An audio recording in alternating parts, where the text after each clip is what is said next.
ये मुसलमानों के संवैधानिक अधिकारों का हनन किया जा रहा है। बोर्ड अनियंत्रित संस्था है, उसका वो असंवैधानिक संस्था है। ये वक्फ संशोधन बिल मुसलमानों को मंजूर नहीं है। वैसे तो वक्फ संशोधन बिल बोर्ड के अधिकार और इस्लामिक मकसद से दान की गई जमीनों के प्रबंधन से संबंधित है, लेकिन बिल के समर्थन और विरोध में उठते बयानों के बवंडर ने पूरे मामले को मजहब की सीमाओं के अंदर ला दिया है, या ये कहिए हिंदू मुसलमान का मुद्दा बना दिया है। यहाँ तक विरोध के स्वर अभी से ही न्यायपालिका की गुहार लगाने लगे हैं। ये बिल लोकसभा से पास हो जाता है तो राज्यसभा का भी मरहला बाकी है, और अगर राज्यसभा से भी पास हो जाता है तो सुप्रीम कोर्ट के दरवाजे हम लोगों के लिए खुले हुए हैं। ये अनकॉन्स्टिट्यूशनल है, ये टोटली अनएक्सेप्टेबल है, नाकाबिल कबूल है कि हम इसको पूरी ताकत से रिजेक्ट करते हैं। All India Muslim personal law board और जमीयत उलेमा ए हिंद समेत तमाम मुस्लिम संगठनों ने वक्फ संशोधन विधेयक के खिलाफ मोर्चा खोल दिया है। मार्च के महीने में दिल्ली से पटना और आंध्र प्रदेश के विजयवाड़ा तक प्रदर्शन भी किए गए। ईद की नमाज पर ब्लैक रिबन प्रोटेस्ट हुआ, और अब जबकि वक्फ संशोधन विधेयक संसद के पटल पर है तो मुस्लिम संगठनों के लीडर और मुस्लिम धर्मगुरु एक सुर में बिल का विरोध कर रहे हैं। तो विरोध के इन स्वरों के खिलाफ दूसरी ओर से भी आवाज बुलंद होने लगी है।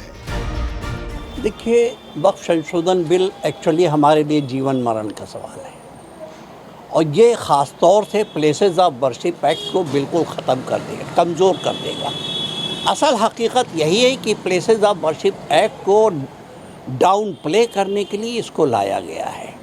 कि कितने घपले घोटाले, कितनी वहाँ पर अनियमितताएं अव्यवस्थाएं दिखाई दी हैं, और विशेषकर अनेक मुस्लिम विद्वानों ने भी उसका विरोध किया है। विशेषकर मौलाना कोको मुस्तफा ने, उमर इलियासी जैसे बड़े उलेमा और विद्वानों ने, जो इमाम एसोसिएशन के चीफ हैं आदरणीय उमर इलियासी साहब, उन्होंने विरोध किया। बहुत लोग हैं जो इसके विरोध में खड़े हैं कि भाई इसका कोई आधार नहीं है, कहीं कोई कानूनी आधार नहीं मिलता है।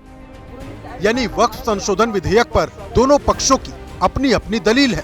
हिंदू धर्मगुरु वक्फ बोर्ड के अजीबोगरीब दावों का हवाला दे रहे हैं, तो मुस्लिम धर्मगुरु ये बताने में जुटे हैं कि वक्फ अधिनियम 1995 में संशोधन उनके संवैधानिक अधिकारों पर सीधा हमला है। बिल पास हो जाता है तो ये एक दुर्भाग्यपूर्ण बात होगी, ये देश के साथ एक घटना होगी और धोखा होगा।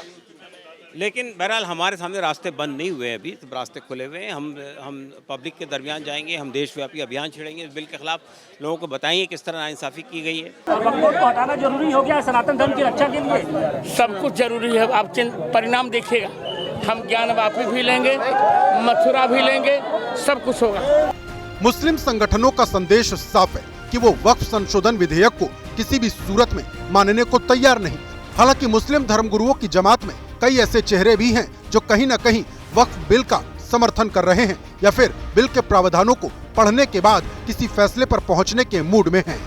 इसको पास करा दे ताकि मुसलमानों की गुर्बत का खात्मा इस बिल के जरिए हो जाए। मैं मुसलमानों को यकीन दहानी कराना चाहता हूं कि वक्फ संशोधन बिल से न डरने की कोई जरूरत नहीं है। मस्जिदों को, मदरसों को, खानकाहों को, ईदगाहों को, कब्रिस्तानों को कोई खतरा लायक नहीं है, बल्कि इससे और तरक्की मिलेगी। कि जो बिल पास हो रहा है तो उसके अंदर हमारे सुझावों को रखा गया है कि नहीं रखा गया। अगर नहीं रखा गया है तो कॉन्स्टिट्यूशन के दायरे में रहते हुए, अपने संविधान के दायरे में रहते हुए हम देखते हैं हम क्या कर सकते हैं। हम सरकार से पुनः विचार की अपील करेंगे, नहीं तो फिर अदालत उज़्मा का दरवाज़ा है सुप्रीम कोर्ट का, उस दरवाजे को हम खटखटाने की कोशिश करेंगे। वक्फ संशोधन विधेयक पर हर किसी की अपनी अपनी दलील है।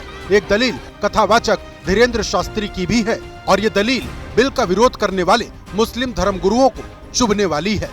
जहां बरसात नहीं होती है वहां की फसलें खराब हो जाती हैं, जहां सनातन के संस्कार नहीं होते हैं वहां की नस्लें खराब हो जाती हैं। फिलहाल वक्फ संशोधन विधेयक को अभी राज्यसभा में पेश किया जाना बाकी है, जहां पास होने के बाद ही विधेयक को मंजूरी के लिए राष्ट्रपति के पास भेजा जाएगा, और राष्ट्रपति की मंजूरी मिलने के बाद संशोधन विधेयक वक्फ एक्ट 1995 की जगह लेगा।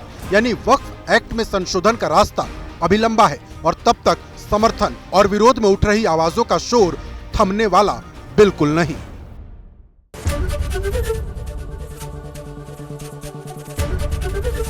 एबीपी गंगा, खबर आपकी, जुबान आपकी।